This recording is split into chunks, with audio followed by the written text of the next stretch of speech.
He's defeated every champion from every organization the sport of mixed martial arts has ever seen and retired from the octagon as the biggest draw and the industry's highest paid athlete of all time. And now Chael Sonnen's on podcast1.com.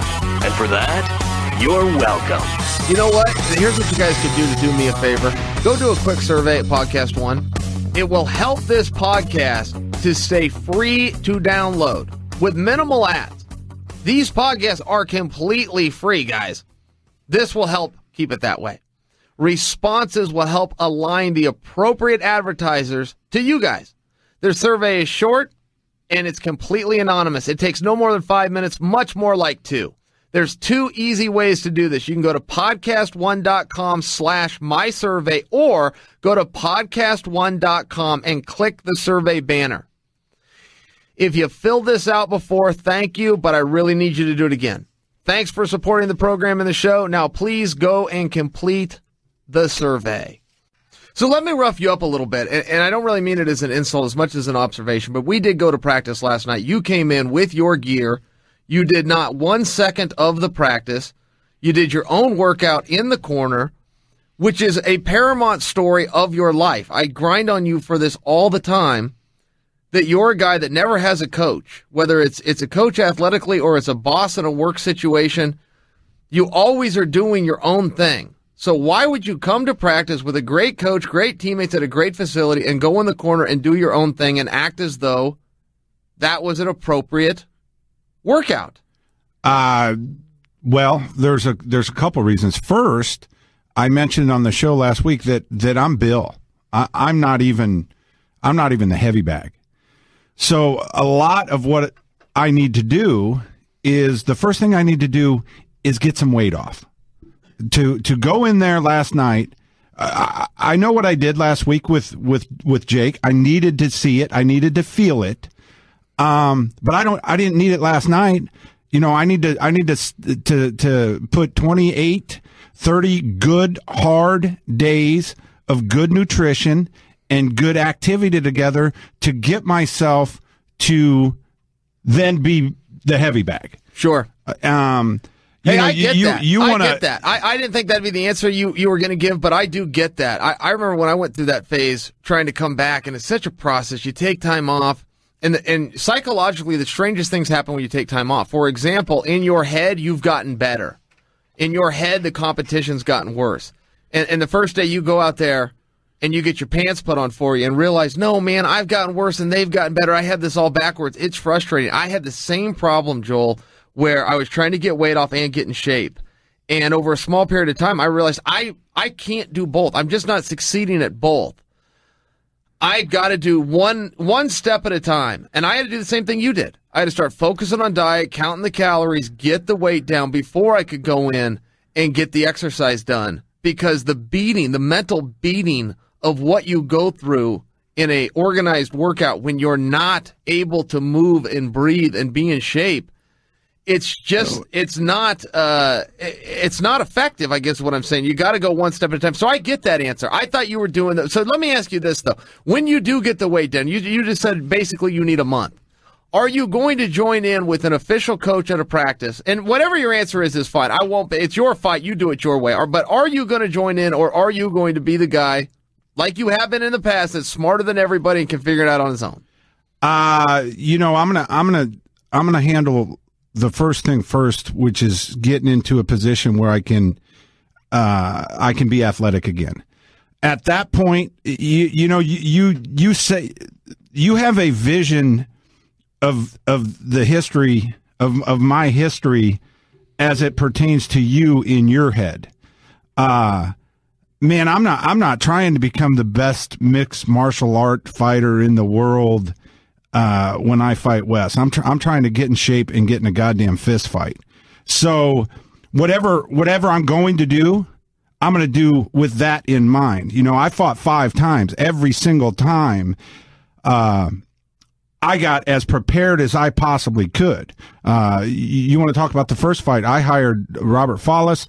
I hired Dennis Davis. Actually, my first coach, Who's that young man that passed away that was a killer? Greg Piper. Greg Piper. And I trained twice a day. I trained as hard as I possibly could. The only fight that I actually wasn't prepared for was the last one that you cornered me on, and I fought that cop up in Washington. So whatever the hell you want to call it, whether I have a coach or not, I will be prepared. The coach thing in MMA is a joke in a big degree. A coach is somebody that has a room that has now raised his hand and said, I'm the coach. And if he gets a bunch of good bodies in there that compete well and win, then he's a good coach. I would like somebody out there in the know to go do Greg Jackson, who is the greatest mixed martial arts coach on this planet, and tell me what his record is for a coach. So will I be prepared? Absolutely, I'll be prepared as well as I can be when I fight. Does that mean I'm gonna go jerk off for 2 hours and 15 minutes learning a move that I'm never gonna do in my friggin' life? No. So, we'll go that way with it. All right. Well, good enough. Good enough. So you need a month. You get your weight down. You get in a little bit better shape. That's the immediate goal then. Absolutely. All right. Well, let's do it. So, how many days are we in? A week? Yeah. Well, we're a couple weeks in actually. The 12 days. All right. You know what? Let's hold off a second. I feel like we're killing time here. Let's start the show. Jacob, did you record all of that? Just keep it then. Just keep that. That'll be the open. That'll be a little bonus. I'm going to start the show now. What's happening, everybody? Happy Wednesday. I'm glad we meet again. We've actually got a lot of topics here. Joel and I are down here talking. We do some of our best stuff, and it ends up getting lost. So now we're in a habit of turning these mics on and just capturing it. But as we're coming in today, there is some news out there. I mean, right out of the gate, Floyd Mayweather, Conor McGregor have verbally agreed. I'm getting a little annoyed. It's a little bit annoying. I mean, look, if you guys are going to fight, let's fight. All you need is a promoter to say yes. It looks like we have that. Dana put a real offer out there, and then it looked like maybe that wasn't going to come together. But if one promoter comes in, another promoter can come in. Floyd's got a promoter's license. You got the fighters that have agreed. You got the media that won't quit talking about it. The fans are obviously there. It seems like if you guys are going to fight, just go out and fight. But one of the things about this and the report that I just quoted, which was that these two have verbally agreed, and I have no details on it. The details may be out there, but I don't have them yet. It was reported by ESPN. Well, that changes everything, right? If somebody's talking about this, we've got a good story. We've got a talking point. If ESPN talks about it, it's totally different. Their vetting system is totally different. Their reputation, their credibility, it's totally different. So when ESPN finally goes on air and says there's a verbal, the speculation is done. That means there's a verbal. Does a verbal constitute that a fight's going to happen? No, absolutely not. Because before you get all the pieces in place, you then also have a legal element, which is that Dana White and the Alphabet can step in and say, that's our guy, we got him under contract. And they can push back. Do they have a legal argument? Not that I know of, but does that mean it doesn't exist? No, it doesn't mean that they don't have one. They could end up in a court. They go before. Who knows what will happen? All I'm saying is, if ESPN says there's verbals, then there are verbals. And I will tell you, does that mean that now we have a fight? No. There's still some parts that need to come out. And from the small blurb that I was able to read on ESPN, didn't allude to anything else. They just said that they have verbally finally agreed on something. I'm going to stay away from that. I don't see it happening without. I mean, how could it happen? It's not going to happen in the United States. I mean, because the UFC is going to come in and put that in every possible court in the world. Maybe. Well, they could put it in every court. They could also go, let's do the fight. They could do that. If they're going to promote it, they could do that. What do they stand to gain by having Conor McGregor go out and make, a couple $100 million or $100 million without him? What do they stand to gain? That's the product they built. Now, Conor is the talent, and he's done a magnificent job. But without the UFC, he's not the Conor McGregor that we have right now. All right, so listen, all I can ever do, I don't know what Coker's going to do. I can just go, what would I do if I was Scott? I don't know what Dana White's going to do. But I can go, okay, what would I do if I was Dana? So that's what I'm going to do now. If I'm Dana White, I agree with you. I do not put the fight on if I'm not involved. I have a guy under contract who is a star. He's a star because of me. I built him. I got him out there. I did the media. He's my guy, and I have the right to capitalize on it. That is the business. Extremely transparently and forward and upfront. There is nothing shady or behind the scenes about that. However, Coker and Dana White, for reasons unknown, quite frankly to me, for reasons unknown, have a policy that any one of their athletes can go grapple at any time that they want. Now, legally, you do have to get permission from either one of those bosses. But both of them, with both of their companies, have said publicly, go right ahead. If it doesn't involve a strike, I don't have a problem with it. So nobody has gone into a boxing or a kickboxing realm. Nobody's gone and done MMA for anybody else for obvious reasons. But they have said, look, if a blow is going to be derived in this kind of a contest, an injury could be sustained, a likely injury. That's going to put my commodity, which is you, the athlete, on the shelf. And those promoters only have one commodity, and that is the athletes. So they want to try to protect them. At the same time, they have allowed them to go out and grapple, and nobody's sustained an injury in that yet. Eventually, when that day comes, the grappling is going to go away too. But the point is this. They do let guys go and compete in other places. So if I'm, in this case, it would be Dana's call. If I'm Dana, I'm not going to let that fight happen. I'm just not. I'm going to go, look, you want fights, you want money, you want headlines, you want main events. I've got all those things. It's not something that you can go get somewhere else, and I'm just not equipped to do it. I have all of those things, which is why you signed with me to start with. That's a very fair and candid answer. Now, if Dana wants to be a good guy, and it looks like he does, look, you guys want to box. This isn't what I do, but I do like boxing. I am a promoter. I've got the ability to put this on. Then I will. Here's the numbers. And he did that as well. So Dana's hands are completely clean on this. He didn't stop anybody from any opportunity whatsoever.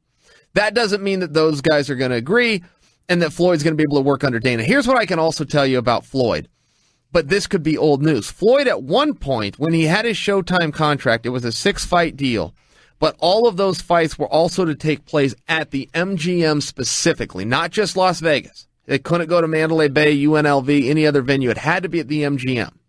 So whether Floyd had an MGM contract or that was Showtime that had the contract and then Floyd was the third piece of that triangle, I don't know, but frankly, it doesn't matter. He had to fight on Showtime and he had to fight at the MGM Grand. I believe that Floyd fulfilled that contract. I do not think, one, that he's tied to Showtime, or two, that he's tied to the MGM Grand. But if he is, if I'm wrong and there is still one left, to your initial point, that would make things exponentially more complicated on them should the UFC want to stop this. Because now you're talking about coming to their commission in their state in a sport that they created and that they funded. You're going to have some major political push and pull. You initially said if this fight's going to happen, you think that it has to leave the country. I'm not really sure where you got that, and I really don't think that Floyd would agree to anything like that. And Floyd is steering the ship. This fight does not happen without Floyd, obviously. So I think that there's some moving parts there, but I do think that you are going to need Dana to say yes. And even if Conor wants to get Trick in, we've heard, well, Randy came on the show. Randy explained to us why Conor went and got licensed in California as a boxer, and that was so that he had protection under the Ali Act. I don't believe through the Ali Act, and I've learned a lot about this, Raphael Davis. Joel, do you remember Raphael Davis? Nickname of Noodle, All-American, Cal State Bakersfield, great fighter, teammate of mine, the Rain Training Center. He is now finishing up and going to be a lawyer, and he wrote an entire dissertation on the Ali Act. He brought me up to speed on this. He's going to come on the show. He's going to break it down for everybody. But the point is, I've learned a lot about that act. I'm not sure that act, I'm not sure that Randy was completely correct, respectfully. I'm not sure he was completely correct in his argument that if Conor is licensed in California and his protection through that act would then give him an ability to get around the UFC contract. That's a separate entity. And the UFC currently, MMA, is not under the Ali Act. And I don't think that Conor would enjoy those same benefits the way that some people had speculated. I will also offer you this. You are going to have a commission issue. Now, a commission is going to want to sanction that fight. They're going to get greedy. They're going to want to do it. They're going to want to sell this and go, look, this guy's a 2-time world champion. He can protect himself in there, and we're going to do it. But it's not as easy as that. There could be a PR disaster that shuts this whole thing down quicker than a judge ever could, because don't forget, Conor does not have a record, and now you're saying he can take on the greatest of all time. It's not as cut and dry and straightforward as you might think, should somebody with PR abilities want to create a mess here. I tell you, I don't know why. I said this a couple weeks ago, it might have been last week, that everybody wants to fight. Dana said, okay, I'll promote it. The two fighters have said, okay, let's fight each other. ESPN's reporting that they've agreed to terms. The fastest way to get this done is get the UFC involved and let us as fans sit back and see what they're going to do. If it does happen without the UFC, it's going to happen in another country, possibly Ireland, possibly Croke Park. I don't know the legislation and what would need to happen there, but I do know if Conor boxes Floyd, he better make a shitload of money, because if he does it without the UFC's good graces, that'll be the last time he ever fights. Yeah, I hear all of that. You're not wrong on any of that. I'm on board with you there. But again, in the world of speculation, and I've been one of the guys that from the jump has said this fight is going to happen. Now, that's just me guessing, but I've been very clear to say, look, the history of all combat, and it started with boxing, the hardest thing to do is to get the two guys that you want to say yes. That's the hardest thing to do. Getting the media, getting the fans are very important, but it's not hard. It either happens or it doesn't. It happens organically or it doesn't. Getting a promoter to sign off is the easiest part. It usually starts with the promoter and then goes down to the fighters. Well, in this case, you've got two fighters, two colossal giants from two different forms of fighting, from two different countries, that have already said yes. Once you get that, generally you have a match. But I will agree with you. If the UFC is not involved, and again, if I'm them, if I'm sitting in Dana, I'm stopping that fight. I've got a guy under contract. I have a right to participate in anything that he does financially, and I'm not letting it happen. Well, and there's a trickle-down effect, too. A couple weeks ago, Jose Aldo came out, said, I'm going to get my boxing license. Cody Garbrandt came out, said, hey, I want to fight he went to a Golden Boy promotion fight. He said he wanted to fight the winner in a unification bout. So now the trickle-down effect is money. How can I make the absolute most money in the shortest period of time doing something that I don't do because Conor's doing it? We've talked about it. Conor got the suit. Now everybody's wearing a suit, but they don't have the words coming out of their mouth. I'm a boxing fan. I like the big shows. I've watched them my whole life. Do I care about the champions of our sport, boxing? No. It's not going to do anything for me. Cody might be able to be a great boxer. Jose, too. I don't know, man, but I do know one thing. They're great MMA fighters, and I want to see them fight the best MMA fighters. As a fan, the pay to the top guys is becoming substantial. Is it equal? No, but it's substantial, man. Cody just won a championship. He's on a show right now. I think they're filming it right now. Man, keep your eye on the prize. I hear everything you say. What show is Cody on? On The Ultimate Fighter. Yeah, they did start filming that. You're right. They are filming right now. They started 2 weeks ago, so they're partway through the process. Yeah, you're absolutely right. He and TJ are out there on the set right now. This has to be considered though, because there's a rule in politics: you never punch down. Okay, if you are the president of the United States, you do not go after a governor, but a governor will come after the president. The president won't even respond because you don't punch down. All you can do is elevate somebody. When these MMA guys are trying to go over to boxing, it is a little bit confusing. Boxing is one element of MMA. Boxing has a history and it's been around a long time. But to act as though that's a complete form of fighting when MMA has completely disproven that since 1993 at its inception, I find it a little bit odd. I find it a little bit odd that they're not luring the boxers over to MMA. They're saying, hey, I want to go over there and box. And I'm not sure what they're seeing. I realize that the top guys in boxing are doing big numbers. They're doing big gates and big pay-per-views and big contracts, and they're cleaning up. But the money in boxing as a whole is not what it is in MMA. The box offices at a whole can't even touch MMA. Can't even touch it. You're having, on a maximum, in a 12-month calendar year, a maximum, of 2 big boxing fights a year. Usually you end up at 1, and we have seen several years of drought where there is 0.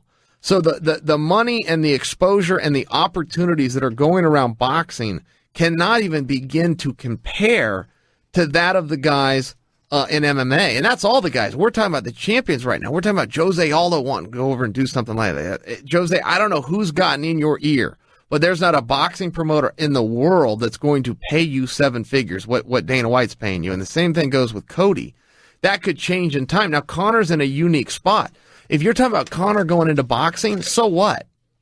You could even throw in a big boxer. Throw in Manny Pacquiao. Throw in Triple G. I mean, go through the list. Who's the Mexican fighter that we both like? The redheaded Mexican kid. Alvarez. Canelo.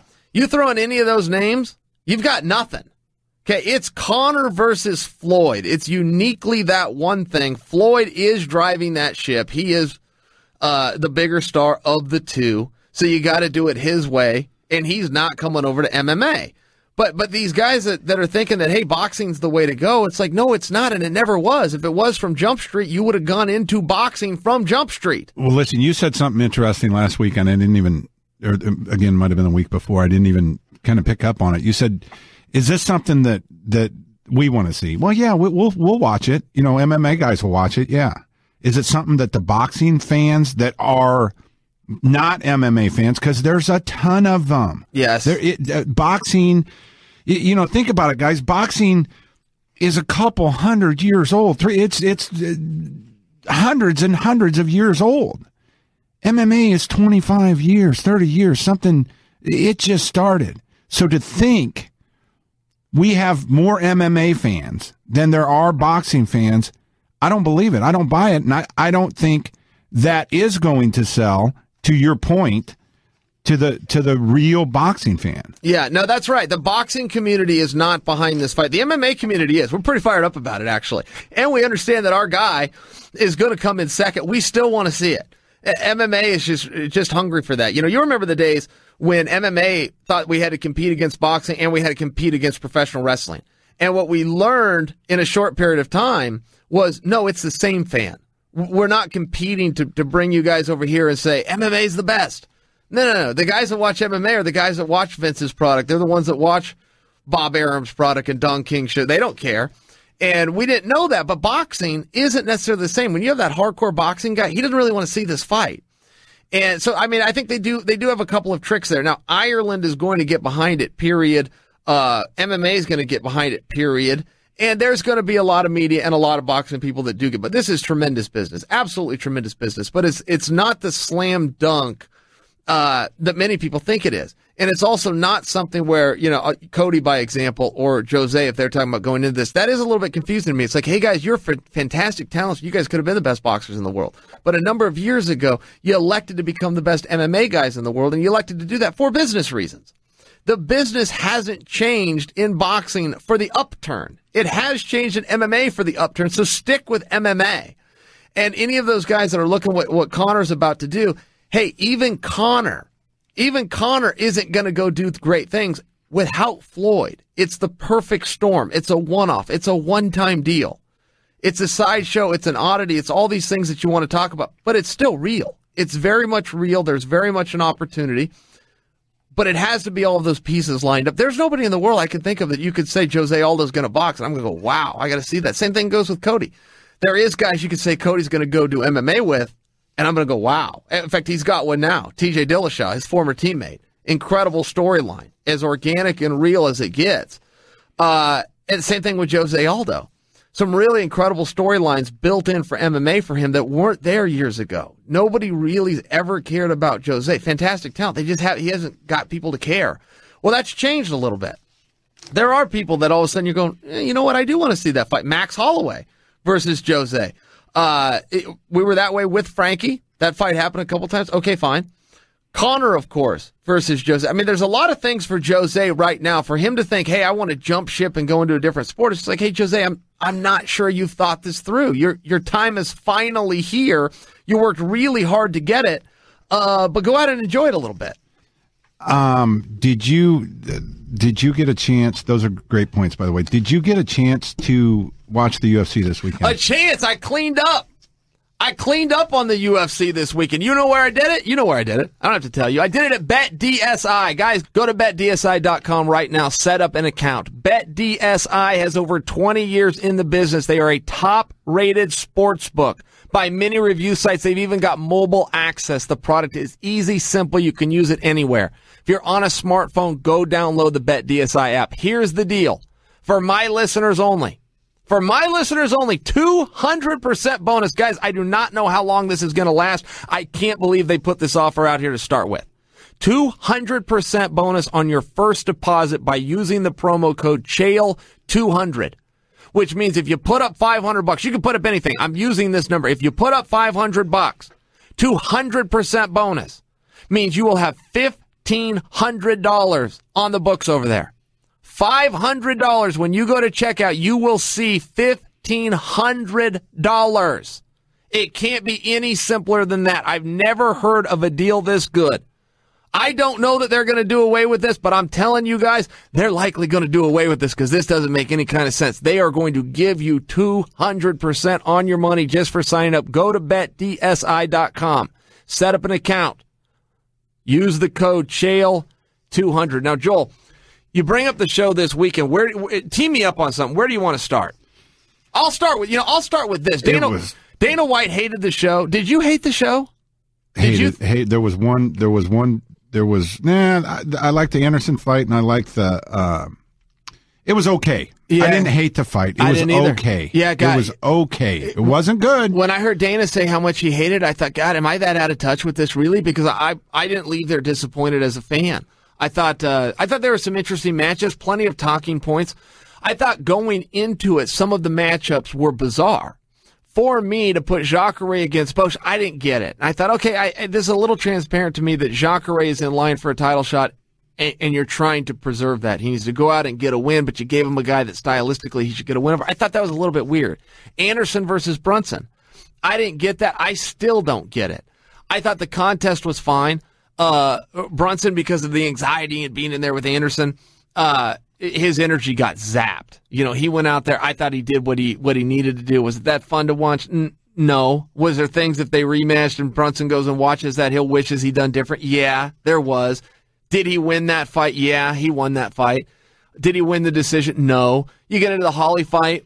That fight was always a little bit flat for me, but you have to start a division somewhere. You have to. So if you're going to put a title up, it's got to go on top of the card if it's the only strap up on the card. And you go out and you do the contest, and you kind of give yourself a starting point, and we move forward. We got introduced to Jessica DeAndre. We knew about Holly. There was some controversy in the fight with the ref that was a little bit fun to talk about. I just didn't hate the card. And Glover, Glover went out there and fought a hard fight. He's disappointed he didn't finish the guy. Look, that's a tough guy, man. That's a tough guy that doesn't have the same name recognition. You're never going to go wrong with a Jim Miller fight, ever. You're never going to go wrong with Poirier. That was great matchmaking.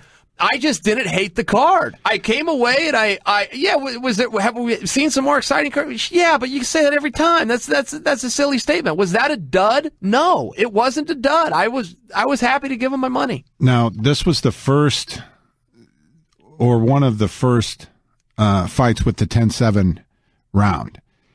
And it made an immediate impact because now the judges are looking. Here's the problem. Here's the biggest problem. One of the biggest problems that MMA had when it experienced the huge growth between 2000 and, say, 2006 and 2007 was the refereeing was so goddamn bad. Somebody was getting a Tennessee screw job almost every show. I believe we got past that. It doesn't happen that often anymore. And now you change the rules on these refs, and you made them look for something else. Judges. The judges. Somebody in the Poirier-Miller fight, one of those judges scored the fight 28-28. There couldn't have been a clearer victory than that fight, which means that judge had to give Miller a 10-8 round for him to come up with that. For him to come up with that nonsense, and that's what it was. Now, some of these fights, and I'll speak on them, as I'm a fan, man, that's all I talk about. But again, so's everybody else. Everybody wants somebody to win, and you watch that fight with that in mind. I thought Anderson won the fight. I thought he won the first 2 rounds, and I thought he lost the 3rd round. And listening to Joe and DC talk, it was a washout. You know, they thought Brunson had it. I watched that fight. I'm rooting for Anderson. I thought he won the fight. I don't think it's a big screw job. Now, the Germaine De Randamie and Holly Holm fight, that was bad. The biggest punch of the night happens clearly after the bell in round 2, and it almost knocks Holly out. So my question is, since the ref did not call that, what happens if she gets knocked out? It's clear that it was after the bell. And somehow Holly, and again, I'm rooting for Holly, and almost everybody is. It's hard not to root for Holly. She's the nicest person that you see in media. She never has a bad word to say. We want good things for her. Again, I'm rooting for her. I thought she lost the first 2 rounds. I thought she won the next 2, and the 3rd round was up for grabs. All right. I love that you brought these 2 things up. Let's start at the beginning with the Brunson-Anderson fight. I thought that Brunson won the fight, but that was not a screw job. And here's the deal. The judges had it unanimous. So you cannot even turn on judging for that when all 3 of them had it the same way. 2 of them had all 3 rounds to Anderson. And quite frankly, it was very close. You know, I think when Brunson gets a takedown in every round and gets on top, I do get the argument that he didn't do a lot there. He stayed on top and not a whole lot happened. But I thought that he won every round. That's one guy's opinion. But I have to watch it and let that go when all 3 judges saw it the same way. So you got to let that go. Anderson wins. You move on to the main event. Here was the biggest takeaway for me. And I do disagree with you on one thing. And this is just up for interpretation. But my interpretation, I did not think it was that late after the bell. The bell had gone off. The referee then steps in. Now, the very first thing everybody has to understand is no fighter has to follow that bell. A fighter has to follow a referee stepping in, and that carries over to wrestling, to boxing, and to MMA, and they are instructed to do that, to fight at all times, to protect yourself at all times. Part of protecting yourself doesn't just mean put your hands up and be ready for a punch. It means to throw punches, and good offense is the best defense. Jessica DeAndre, did she throw that after the bell? Yeah, absolutely. But did she throw it after the referee stepped in? That's the only thing that has to be questioned. Now, with my own argument, yes, I think she threw it after the referee stepped in. However, it was by way less than a millisecond. If you go back and watch that thing a few times, the referee steps in, but the punch is kind of already going. It was very close, and I think that's what the referee determined as well. Of, hey, that's a very close one. I'm going to let it go. Where the problem came in for the referee was the second time she did it, he then warns her, if you do that again, I'm taking a point. Well, that was the again. That was the second time. Why doesn't he just come in and go, hey, you do that 2 more times and I'm going to take a point? There are things in MMA that are illegal, you can be disqualified for, or you can lose a point for, that referees absolutely will not disqualify you or take a point. And I have no idea why. I have no idea where that system came about, where, hey, here's how we're going to do this. We're all collectively going to ignore and then fill in the blanks, whether it's the eye pokes, the fence grab's a big one. You'll never grab a fence and lose a point. Not on your first time. Guaranteed you're getting a warning. You throw punches late. Remember what Pale Horace would do to guys? Some of this ridiculousness, no referee ever steps in, ever. And I don't know that I put the same weight on that referee or say, hey, he was in over his head for a main event. I don't know that I do that because I really did think that it was very close. And as far as that bell rule goes, so everybody can understand this, you do not have to stop on the bell. It is not your job as the fighter. That bell is to signify the referee, who then signifies you. And this came about in the 1988 Seoul Olympic Games. When the boxing was going on, they have 3 rings set up. And, because it's a tournament. So guys have to box 4 and 5 times to win themselves a medal. When you had these multiple rings going, the guy that was supposed to win the gold medal, who was I think he was even in a semifinal bout. He was winning by a landslide. Everything's going great. A subsequent bell went off to one of the other rings, and he stopped. He dropped his hands and stopped fighting. The other guy came over the top and KO'd him. Fight over. And everybody wanted to run it back. Everybody knew there was a mistake made. Everybody knew it was an error. It was extremely clear this guy was the best fighter. He was winning that fight. There wasn't much time left. Blah, blah, blah. The bottom line was his match was going, and he put his hands down, and he got KO'd. That's where the rule, not from the practice room to the commissions to the octagon, that's when the rule changed, and everybody was told, you do not stop fighting ever until the referee steps in. So, Joel, it is important that you understand, and everybody else, the fighter does not stop on the bell. The bell is to signify the referee to go in and stop the fight. I thought, particularly on the first punch, that, yes, the bell had gone off, but the referee stepping in, I thought it was close enough that I kind of saw what the referee saw, which was, I got to let that go. I didn't get in here quick enough. The second time, when Jessica even let everybody know, stuck her tongue out and then hit herself in her head like, what was I thinking? You got to take a point. I mean, stepping in and saying, hey, if you do it again, which means what? She gets 3 clean shots into Holly's face? No. You can't do that. Jessica, her name is actually Germaine. What am I calling her? DeAndre? No, her name's Germaine De Randamie. De Randamie. All right. There's no Jessica anywhere in it. Oh, her name's not even Jessica. Her name is, what's her name? I think her nickname's Jessica. Give me her first name again. Germaine. Germaine De Randamie. De Randamie. De Randamie. Well, excuse me. Names are important. It's important that we get it right. Jessica's close, though. Yeah, well, you got Jeddah Jacek is out there. That's a tough one. I've mastered... Words are hard. I've mastered Nurmagomedov over time, but I mean, you got to give us a little bit of a break, and we are being introduced to people. As the original point I made in this, you have to put that fight on to start to establish a division. You have to start somewhere. And you know what? You said something earlier, and I appreciate you saying that, and that was to say we all love Holly, because... boy, we all love Holly. I mean, what a nice gal, what a hardworking gal, and a straight-up competitor. I mean, she got hit so hard, so clean.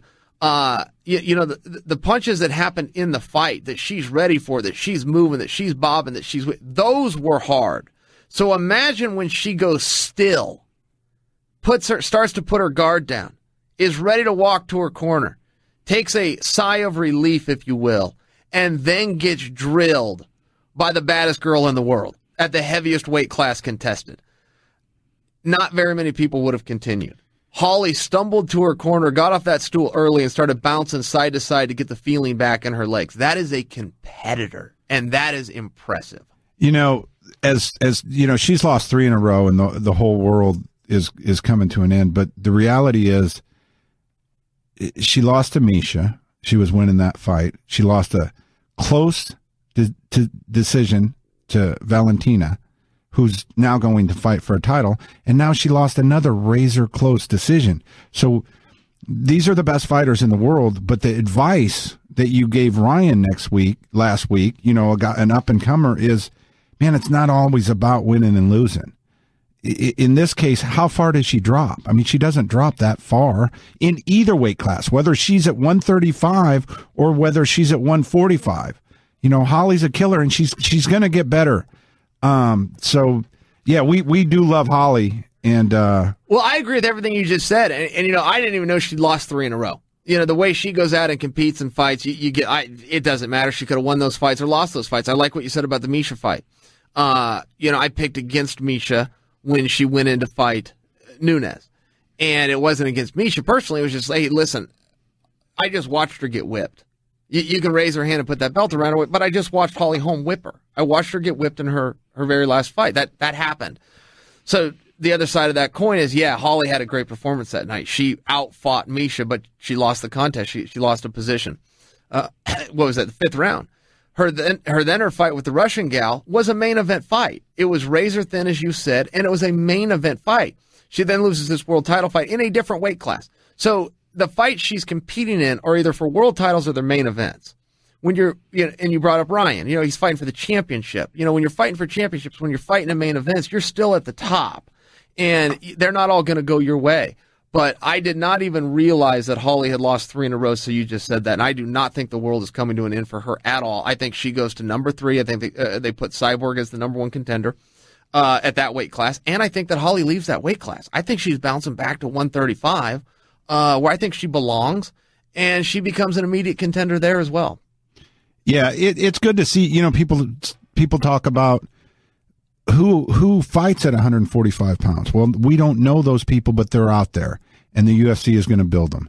And so much so, man, you almost see a women main event as much as you do see men right now. Yeah. So there's numbers. There's a number person out there that says, hey, they're drawn, and they're drawing a different crowd. Sure. And I know we want to get in that market. We want some women to listen to the show. I tell you what, another thing that was very telling was Chris Cyborg's presence at that fight. I can tell you this from firsthand experience. When you are suspended, when you are on a suspension, you are out. You are not on highlight reels. You are not doing interviews. You are not showing up to expos. You are not showing up to events. You are not on camera. You are out. Cyborg is suspended. She was in the front row. She was the most talked about fighter of the entire card. The camera went on her more times than anybody else. And they announced that she was likely going to be fighting DeAndre for the championship next. So whatever is going on with Cyborg's situation with USADA is definitely looking very bright for her. And likely a decision has already been made and just not done formally. And I say that just from being in her shoes and being suspended by them and knowing how it works, she would be on the outs, but she was on the ins. And I think that that's good news for Cyborg. And I thought what she got flagged for was very fugazi to start with. And a lot of times with USADA, it is very black and white, and you don't get to tell your side. It sounds like she got to tell her side and that they listened. And I don't have any more details than that. But it's more than speculation when she's there, when she's on camera, when she's brought up pre-fight, post-fight, and named the next opponent. It's more than just speculation at this point. And frankly, I'm happy about that. I'm happy for Cyborg too. She's going to get in there, and she's probably going to win that fight. I mean, that's an amazing athlete. I would like you guys to all go get the TrueCar app. Do it right now. Download the TrueCar app if you got a smartphone. If you're at a desktop, you're looking for a car, go to www.truecar.com. Do it right now. Here's how it works. Go build the car you want virtually. Bring transparency to the car buying world. It doesn't matter if it's a new car or a used car you're looking for. Go build the car you want. Type in your zip code. It will tell you what people in your area paid for that exact same car. You will then work directly with a TrueCar certified dealer. They will honor the price. You show up to the dealership. You don't have to spend your day down there. You don't have to get your face ripped off on the price.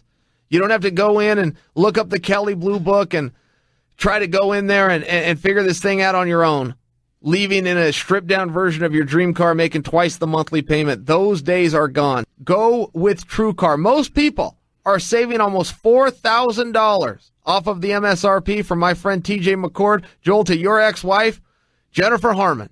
They saved almost $4,000, and they both told us after the experience how quick it was. You want to talk about a good weekend of fights coming up? Bellator and the UFC back-to-back, the 18th and the 19th. That means Sunday night the UFC is fighting. Yeah, UFC's got a card. I don't know who's headlining it. Derek Lewis and Travis Brown. And Travis Brown. Johnny Hendricks is fighting on this card. He's taking on Hector. Yeah. I like that fight. But let's back it up. Let's back it up to Saturday night. So Bellator, live free, and only on Spike TV. Mitrione versus Fedor. Also the return of Josh Koscheck, which should be a little bit bigger, but when you got Fedor on top of the bill with Mitrione, you're just not going to get the exposure. But that's also, listen, it's about time is really what it is. About time Koscheck got back in there. Looks great. I saw him 4 or 5 months ago. He hadn't gained a pound. He looks as fit as can be. And I don't know what's taking so long. So let's get him back in there. But let's focus on this Fedor thing. You know, you're only as good as your last fight. He won his last fight. It was against Maldonado, but boy, he did not look good. Maldonado moved up a weight class, took it on short notice, beat the living hell out of Fedor. It was a tremendous, tremendous robbery, and they gave it to Fedor. But I will say this about Fedor. He pushed hard that whole time. He gave everything he had all 15 minutes. He is a guy that will go out there and compete, and that's what Mitrione has to be ready for. I think Mitrione's the better athlete. I think that Mitrione can beat him to the punch. He's got some pounds on him. He's got some youth on him. But he's going to need to fight for 15 minutes because Fedor's gonna. I'm looking forward to that fight. I'm looking forward to that card. Josh Thompson's fighting, Koscheck's fighting, and Czech Congo's fighting. All on the main event. Stay on Fedor. Stay on Fedor, though, for a second. Do you agree with the assessment that I just gave? I mean, if you look at his last fight and how rough he looked, is that the guy you think shows up? Because if you're Mitrione, no. The guy that you're watching tapes of, the guy that you think you're going to be standing across is the Fedor of 2007. Listen, man, I know very little about most things in life. I think we can agree on that. But one thing I do know is I know competition. And I know you only have a very short window to be your best. Fedor's is over. It's done, people. He's going to get mopped up. He's going to get washed out. If there's anybody that's putting Fedor as a favorite, go get your money. And this isn't a knock against Fedor. He was the greatest in the world for a good period of time, but that time is over. Mitrione is going to tee him up like a softball getting pitched to Chris Bryant. You think that it's as simple as that, huh? Because, don't forget, you still got some head games going on. Don't forget, Mitrione's taking on a guy that he looks up to, that he literally watched and was one of the reasons he got in the sport, and Mitrione will admit as such.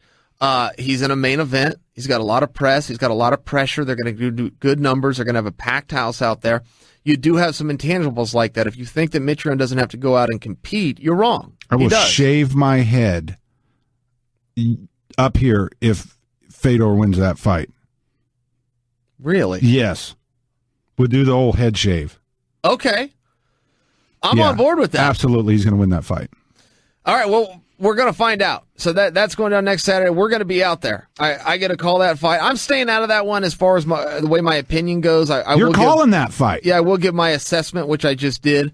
But as far as an opinion and who's going to win, I'm curious. I don't believe it is a slam dunk for either guy. I think it's likely to end in a finish, and I think both guys have the ability to get their hand raised. I think that it's going to be lopsided one way or the other. And when I close my eyes and picture that through, I can just see both guys getting over on the other one. So let's see what happens there. Hey, you're wearing pantyhose today. Why? That's awesome.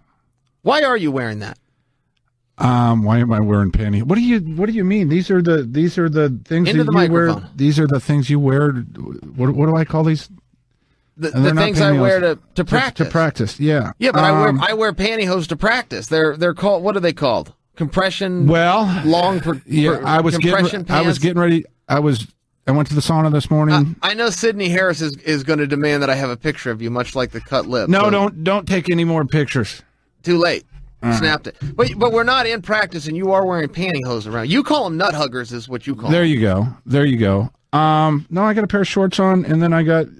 Well, you have the shorts over the pantyhose. Okay, that was going to be my next. Man, I don't even care, dude. I was getting ready to go. That was going to be my next point. I was getting ready to go for a run, and I ran out of time because I had to go do a buddy a favor. I've got a buddy who's a businessman. Man, he is a goddamn businessman, high-flying businessman, and he needed to open up an LLC a month ago. And I was like, hey, dude, it'll take me about 15 minutes to do that if you want me to do it. No, he didn't. A month comes by, and I was like, you know what? I'm just going to go do this right now. And again, it took him 15 minutes, so I got it. So my buddy Fedor, thank you to the Fedor. That's why I got pantyhose on. Okay. All right, I noticed that you're a bit of a flirt, though. I noticed when we go places that if there's a female around, you're a bit of a flirt. And I noticed even at the bank with the two girls in there that you were working a little charisma and charm, but I was watching you from afar, and you were doing it while wearing pantyhose. I mean, it didn't seem... This is a get up. You're right. I knew I was... It didn't seem to throw you off your game. Yeah. The buffoon, the barbarian wearing pantyhose is a good look. It's interesting. For sure. Yeah, I don't have, you know what? And goddamn, they're comfortable. You know, whatever you want to call these are really comfortable. So the pantyhose. All right, we got a live show going on February 26th. We're going to be at the Stratosphere with Richard and Frank, phone booth fighting guys, teaming up with the You're Welcome guys. Tickets on sale now. That's a Sunday night. Doors at 9:30. We will hit the stage live at 10 o'clock. You want to speak on that? I'm interested to see how it's gonna play out. You know that the Stratosphere is where I jumped off the building. Do you want to jump off the building? No. What? So they do that bungee? Is that what you're talking about? They do some bungee? No, I'm out. I'm nowhere near that deal. I'll jump off again. Okay, you and your bald head. Can we shave your head there? So if you lose, should we shave your head here in studio, or should we shave your head on stage at the Stratosphere? I'll defer to you. You can shave it. You can shave it whenever you want. All right, we'll talk to Richard. We'll see what he wants to do. Yeah, that'll be good. Now we've got an event in Daly City this Friday at the Dave & Buster's in Daly City. Tell us all about it. 7 o'clock to 10 o'clock. Come see me and Mr. Chael at Dave & Buster's at the Saramont Mall between 7 and 10. We're going to have a good time up there. Are you following what's going on in the world of NCAA wrestling right now? They've got the National Duel Tournament. The teams have all agreed to participate. They've all agreed to the seedings and the pool formula, but Iowa will not take on Virginia Tech. Why? We talked about this last year. The exact same thing happened last year. And so what you're saying is they've already got the seeds, and they went to Brands and said, hey, you got Virginia Tech, and Brands said, no, we're not wrestling them. Yeah, that's what happened. So Cody got a hold of me and told me the story. I was like, Cody, you're 12 months behind me, and this is last year, unless you're telling me that it happened again, which I thought was going to end our dialogue. And he goes, no, man, it happened again. He goes, go read Chael Sanderson's tweet. And, you know, you're put in a really hard spot. It takes the integrity away from the entire operation. However, because they got to get started. Until they can build credibility, it's much like we just saw with the 145-pound division. Say whatever you want about that match. You have to start somewhere. So when Cyborg gets popped, you rise Holly back up. You come up with Germaine Andre, you got to get started somewhere. So these guys are trying to get started. Now, once there's validity and credibility and a track record behind it, nobody's going to start pushing back. Everybody's going to be excited and start asking to come to the table, but they're not in that spot right now. So when you get these guys and one powerhouse team like Iowa steps in and says, well, we're not going to do that regardless of the rules, you're kind of stuck. Now, if I'm running this organization, fine, fair enough. That bracket is still getting built, and Iowa, you just lost by forfeit. And I'm going to move on with the event and shove it up their ass. But I am a little confused to see them back down, and I'm wondering what the politics are. Did they not like the matchup and they're afraid to lose? I don't know that I buy that. Iowa gets beat all the time. They go and take on tough competition. They get beat. So I don't think they're scared of competition. What I think it is, Joel, is somebody in Iowa, meaning the Brandses, are worried about their job in some capacity, and they don't want to lose to Kevin Dresser, a former Hawkeye, who might be looking to come back to Ames. That's what I personally think the politics are. But either way, if I'm in charge of that organization, I draw up the bracket, and if one team doesn't want to show, they lose by forfeit. I agree 100% with you. What about getting Kevin on the show? That would be good material because he'll come in hot as hell. He should come in hot. 2 years in a row. I mean, imagine how hot he was last year. Now, you realize Oklahoma State has Penn State Sunday. Yeah. Where is that? Stillwater. Home cooking. They're going to need it. Man, I'm looking forward to that. I can't really speak on this NCAA tournament duel because this is the second year in a row Iowa's done this. And it's like, okay, well then, if there's not going to be any ramifications for this, why don't you just call it the Iowa duels? Sure. And when you're trying to put on an organization like this and people start pushing back again, and this only happens at the beginning, but this is the second year, you have to roll along with some of that stuff, whether you like it or not. You just do. But at some point, to have credibility and have validity and have integrity, you have to draw up a bracket and play it out however it goes. I would have drawn that bracket and seeded it correctly, what the coaches agreed upon, and if one team doesn't want to show up, they lose by forfeit. It's as simple as that. It's the same thing in a title fight with the Holly fight. If I'm the referee, I am not afraid to disqualify somebody. The rules are the rules, and they're going to be followed. And you'll see referees that try to step in and go, well, now here, business has to move forward. I've got to move this fight forward. I want the athletes to figure it out. It's like, hey, look, we have figured it out. The rules were drawn up, and there's more ways to win than a KO and a knockout and a decision. There's also something known as disqualification. If somebody should be disqualified, then step in and follow the rules, period. Do you like the pantyhose? No, man, I really don't. I don't want to grind on you too much, but, in fairness, it's 1 p.m. We're at a business studio. It's clear you haven't showered today by the way your hair's messed up. You're wearing pantyhose with a hole in them. You got a sweatshirt on that doesn't match, and you flirt with every girl that you see. I mean, I find it charming, but I also think that it would be a miss to our audience if I didn't disclose that that's what's going on. And I am a little, I'm a little wondering why you're not wearing pantyhose. Or why you're wearing pantyhose, and then you pulled the shorts over them, which you used in your defense. When I said you're wearing pantyhose, you go, no, I'm not. I'm wearing shorts. Well, the shorts are over the pantyhose. So if your legs are already covered, what benefit is the shorts doing? It doesn't show your private parts the same, or why put the shorts on over pants? Dude, this is how we used to roll around in 8192 with the shorts on and the sweatpants underneath them. These aren't bad. But will you answer my question? What is the point of the shorts if you're already covered? Because I'm too fat to wear the nut huggers. You got to be slim down to play off the nut huggers or the yoga pants. But I mean, if we're gonna throw a couple marbles at the fat guy wearing pantyhose, which we should. I mean, this is easy material. Who blackened your eye? Chael's got a big ass black eye, and he's had for 3 days, and he won't cop to who dotted it. Well, I'm not against, because there's somebody out there that is proud of that. Well, I'm not against giving the guy credit, but here was the deal: we sparred 5 rounds on Saturday, but it was all different partners. I don't think I went with the same guy twice. So what I'm saying is there's 5 different suspects that it could be. I think it happened in the Tyrigo, but I don't know, and it didn't get black until 2 days later.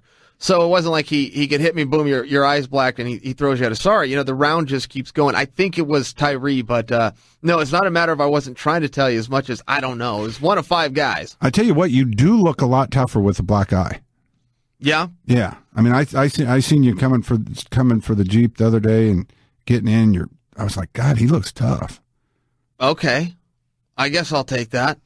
Joel, what do you got? I see you going through some notes there. These are my picks for the fights this weekend. Who do you got? Well, I've got Fedor. That's a joke.